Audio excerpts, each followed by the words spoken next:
Concept of health, WHO অর্থাৎ world health organisation থেকে যে হেলথের যে ডেফিনিশন প্রপার সেটাকে এখন আমরা পড়ে নেব। Health is a state of complete physical, mental, and social well-being, and not merely an absence of disease or infirmity, and the ability to lead a socially and economically productive life. Health is a state of complete physical, mental, and social well-being. মানে health হচ্ছে একটা physical অর্থাৎ physiological level থেকে শারীরিকভাবে সে সুস্থ কিনা সেটা হলো, মেন্টাল অর্থাৎ মানসিকভাবে সে সুস্থ কিনা, অ্যান্ড সোশ্যাল ওয়েলবিং সামাজিক সুস্থতা সেটা আছে কিনা, and not merely an absence of disease or ইনফার্মিটি, কোনো রকম রোগ বা কোনো রকম অবস্ট্রাকশন ছাড়াই, and the ability to lead a socially and economically productive life, এবং তার যে যোগ্যতাটা সামাজিকভাবে বেঁচে থাকার এবং তার সাথে অর্থনৈতিকভাবে বেঁচে থাকার যে সুস্থতা, মানে জীবনযাপন করার জন্য, জীবিকা নির্বাহ করার জন্য যেটুকু সুস্থতা প্রয়োজন সেটুকু সেই পার্সনের মধ্যে আছে কিনা। এই তো প্যারামিটারসগুলো থাকলে সে পার্সনটা হচ্ছে একটা গুড হেলথ নিয়ে আসে। এটা WHO অর্থাৎ world health organisation particular definition of health. Various dimensions types of health, এর মানেটা হচ্ছে মানে অনেক রকম ডাইমেনশনস অর্থাৎ কিছু কিছু প্যারামিটার্স আপনারা বলতে পারেন যেগুলো দিয়ে হচ্ছে একটা হেলথ যেটা এটাকে একটা মেজার করা একটা সিস্টেম, যে এই টাইপস অফ হচ্ছে প্যারামিটার্সগুলো যদি ঠিকঠাক থাকে দ্যাট মিনস এই পার্সনটা he or she is a healthy person. Physical health dimension এটা হচ্ছে প্রথমে আসে, মানে শারীরিক সুস্থতার যে ডাইমেনশন সেটি প্রথমে আসে। ফিজিক্যাল হেলথের মধ্যে কি বলছে এটা, it is defined as state in which every cell and every organ is functioning at optimum capacity and in perfect harmony with the rest of the body. এটা হচ্ছে একটা স্টেট, একটা পজিশন বা একটা শারীরিক হচ্ছে একটা অবস্থান বলতে পারেন, যেখানে প্রত্যেকটা সেল, প্রত্যেকটা কোষ এবং সমস্ত রকমের অঙ্গ প্রত্যঙ্গ প্রপার ফাংশনিং করছে তার অপটিমাম স্টেটে, মানে তার যে হাইয়েস্ট লেভেল অফ ওয়ার্কিং এই জিনিসটাতে শরীরের প্রত্যেকটা কোষ এবং প্রত্যেকটা অঙ্গ প্রত্যঙ্গ ঠিকঠাকভাবে কাজ করছে, এবং সমস্ত জিনিসটা একটা সামঞ্জস্য রেখে একটা পারফেক্ট হারমোনি একসঙ্গে মিলেমিশে প্রত্যেকটা অঙ্গ প্রত্যঙ্গ একটা ব্যালেন্সে কাজ করছে। এটাকে বলছে ফিজিক্যাল হেলথের ডাইমেনশন একটা। It refers to perfect functioning of body, এটা যদি থাকে দ্যাট মিনস এই বডিটা হচ্ছে পারফেক্ট ফাংশন করছে। It indicates that all body organ are structurally and functional in a normal state and their organ systems, এটা ইন্ডিকেট করছে বা এটা ইশারা করছে এটাই যে বডির সমস্ত পার্ট, সমস্ত অর্গান ঠিকঠাকভাবে সুস্থভাবে কাজ করছে তাদের স্বাভাবিক অবস্থাতে। সেকেন্ড যেটা সেটা হচ্ছে মেন্টাল হেলথ ডাইমেনশন, অর্থাৎ মানসিক সুস্থতা যে ডাইমেনশন সেটিকে নিয়ে এখানে বলছে। Mental health has been defined as a state of balance between the individual and the surrounding world. Mental হেলথটাকে ডিফাইন করছে এরকম ভাবে, একটা ব্যালেন্স মানে তার পারিপার্শ্বিক জগতের সঙ্গে একটা মানুষের যে ব্যালেন্স মানসিকভাবে সেটাকেই বলা হচ্ছে mental health dimension. State of harmony between one self and others, নিজের সঙ্গে অন্যান্যদের, অন্যান্য বস্তু হতে পারে, অন্যান্য পার্সন হতে পারে, অন্যান্য পরিস্থিতি হতে পারে, এই যে সমস্ত রকমের বিষয়ের সঙ্গে একটা ব্যালেন্স করে যে চলা সেটাকেই বলা হচ্ছে মেন্টাল হেলথে একটা হারমোনি।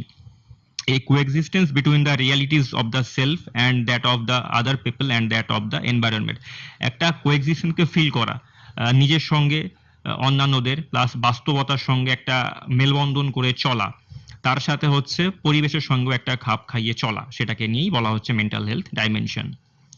থার্ড যেটা সেটা হচ্ছে সোশ্যাল হেলথ ডাইমেনশন, অর্থাৎ সামাজিক লেভেলের সুস্থতাটা। Social well-being implies quality and quantity of an individual's interpersonal ties and the extent of involvement with the community. Social wellbeing এটাকে রিপ্রেজেন্ট করছে যে কোয়ালিটি অ্যান্ড কোয়ান্টিটি, তাদের যে সামাজিক জীবনযাপনের যে একটা মান রয়েছে, সে একজন ইন্ডিভিজুয়ালে কোনো একটা ব্যক্তি বিশেষের তার নিজের সঙ্গে অ্যাজ ওয়েল অ্যাজ তার হচ্ছে সমস্ত রকম পারিপার্শ্বিক সমাজের সঙ্গে, সমাজের সমস্ত রকম মানুষের সঙ্গে তার সঙ্গে কীরকম কি টাই আপ, কীরকম কি ব্যবহার, সেটাকে নিয়ে বলা হচ্ছে social health dimension. The social health consider the entire member of society and his health status in relation to social condition of the social group and which he life. Social হেলথটাকে consider করছে এরকমভাবে যে সমাজে সে একটা গুরুত্বপূর্ণ member, গুরুত্বপূর্ণ একটা part, এবং তার হচ্ছে সমাজের যে অন্যান্য যে সমস্ত অ্যাঙ্গেলস থাকে, যে সমস্ত হচ্ছে ডাইমেনশনস থাকে, তাদের সঙ্গে একটা মেলবন্ধন করে নিয়ে একটা যে মিলেমিশে থাকা, এটাকে বলা হচ্ছে সোশ্যাল হেলথ ডাইমেনশন। ফোর্থ হচ্ছে স্পিরিচুয়াল হেলথ। স্পিরিচুয়াল হেলথ মানে হচ্ছে আধ্যাত্মিক একটা স্বাস্থ্য। Spiritual health in this context refer to that part of the individual which reaches out and strives for meaning and purpose in life. Meaning and purpose in life মানে জীবনের একটা মানে খোঁজা, জীবনের একটা ভ্যালু খোঁজা। এটার জন্য অনেক মানুষ সিক করে, এটা এরকম একটা খিদে থাকা উচিত প্রায় সকলের মধ্যেই, যে জীবনটা আমরা কেন পেয়েছি, আমার যে জন্মটা হয়েছে এটা কেন হয়েছে, জীবনে ঠিক কি রোল আমার, এই সম্পর্কে একটা সিক করা নিজের ভিতর থেকে, এটা একটা সুস্থ মানুষের থাকা উচিত এবং সেটাকেই বলা হচ্ছে স্পিরিচুয়াল হেলথ। ফিফথ হচ্ছে ইমোশনাল, অর্থাৎ আমরা প্রায় সকলেই জানি যে ইমোশন মানে হচ্ছে আবেগ, আবেগের যে স্বাস্থ্য সেটাকেই বলা হচ্ছে ইমোশনাল হেলথ ডাইমেনশন। এটাকে এরকম ভাবে ডিফাইন করছে, ইনিশিয়ালি মেন্টাল আর emotional dimensions were seen on the same thing, but as more research becomes available a definite difference is emerging. Mental health can be seen as knowing cognition, while emotional health refers to feeling. এখানে বিষয়টা হচ্ছে যে emotional হেলথের কোনো রকম particular definition এখনো অব্দি আবিষ্কার হয়নি বা এরকম ডেসক্রিপশন আসেনি। মেন্টাল হেলথ যেখানে বলা হচ্ছে নোয়িং বা জানতে পারা, সেখানেই ইমোশনাল হেলথটা বলা হচ্ছে ফিলিং, অর্থাৎ অনুভব করা আবেগ দিয়ে।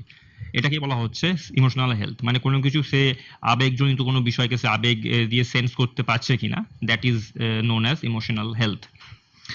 আদার ডাইমেনশন মানে অন্যান্য যে সমস্ত ডাইমেনশন রয়েছে সেগুলো হচ্ছে ফিলোসফিক্যাল, অর্থাৎ দার্শনিক, কালচারাল এবং সামাজিকতার সঙ্গে সোশিও ইকোনমিক, সমাজের যে অর্থনীতি ব্যবস্থা সেটার সাথে, এনভায়রনমেন্টাল পরিবেশের সঙ্গে, এডুকেশনাল শিক্ষাগত, নিউট্রিশনাল পুষ্টিগত, কিউরেটিভ অ্যান্ড প্রিভেন্টিং। কিউরেটিভ মানে হচ্ছে নিরাময়মূলক এবং প্রিভেন্টিভ মানে হচ্ছে প্রতিরোধমূলক। নেক্সট হচ্ছে ডিটারমিনেন্টস অফ হেলথ, অর্থাৎ হেলথের যে সমস্ত নির্ধারকগুলো রয়েছে সেটাকে একটা ফ্লো চার্টের মাধ্যমে এখানে বোঝানো হয়েছে। আমি সেই ফ্লো চার্টটি এই ভিডিওর মধ্যেই দিয়ে দেবো, আপনারা সেখান থেকে দেখে নিয়ে একটা লিঙ্ককে বুঝে নিতে পারবেন যে কত রকমের হেলথ এর যে ইন্টারলিঙ্কড হয়ে আছে পুরো বিষয়টা, সেটাকে নিয়ে আপনারা বুঝে যাবেন ভালোভাবে।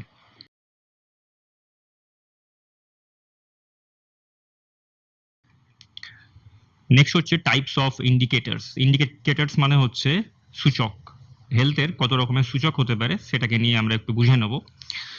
প্রথম যেটা হচ্ছে সেটা হচ্ছে মর্টালিটি ইন্ডিকেটর, অর্থাৎ মৃত্যুর যে সূচক সেটি।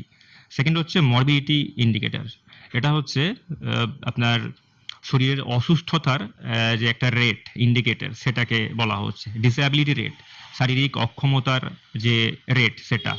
নিউট্রিশনাল স্ট্যাটাস ইন্ডিকেটর, এটা হচ্ছে পুষ্টিগত যে একটা পরিমাপ সেটার হচ্ছে একটা ইন্ডিকেটর। নেক্সট হচ্ছে হেলথ কেয়ার ডেলিভারি ইন্ডিকেটর, মানে কতটুকু সার্ভিস হেলথ নিয়ে সে পার্সেন্টটা হচ্ছে পাচ্ছে বা কতটুকু ডেলিভারি করা হচ্ছে। একটা স্বাস্থ্য ব্যবস্থা মানে কতজন কি মানুষ পাচ্ছে, কতটুকু সে পরিষেবা নিতে পারছে, সেটাই হচ্ছে health care indicator. Utilization rates indicator, অর্থাৎ সমস্ত রকমের যে সমস্ত রিসোর্সেস থাকছে সেটা কতটুকু কি ইউটিলাইজ হচ্ছে, এটাকে বলা হচ্ছে ইউটিলাইজেশন রেটস ইন্ডিকেটর। তারপর হচ্ছে social and mental health indicator, সামাজিক এবং মেন্টাল অর্থাৎ মানসিক হেলথের যে ইন্ডিকেটর সেটা। তারপর হচ্ছে এনভায়রনমেন্টাল অর্থাৎ পরিবেশগত ইন্ডিকেটর। তারপর হচ্ছে সোশিও ইকোনমিক মানে সামাজিক এবং অর্থনৈতিক যে ইন্ডিকেটর সেটাকে বলা হচ্ছে। হেলথ পলিসি, হেলথ পলিসি মানে হচ্ছে স্বাস্থ্য ব্যবস্থার যে সমস্ত রকমের পলিসি আছে সেটাকে নিয়ে বোঝানো হচ্ছে। ইন্ডিকেটরস অফ কোয়ালিটি লাইফ, এবং একটা সুস্থ জীবন মানে একটা কোয়ালিটি যে লাইফ সেটাকেই বলা হচ্ছে indicators of quality of life.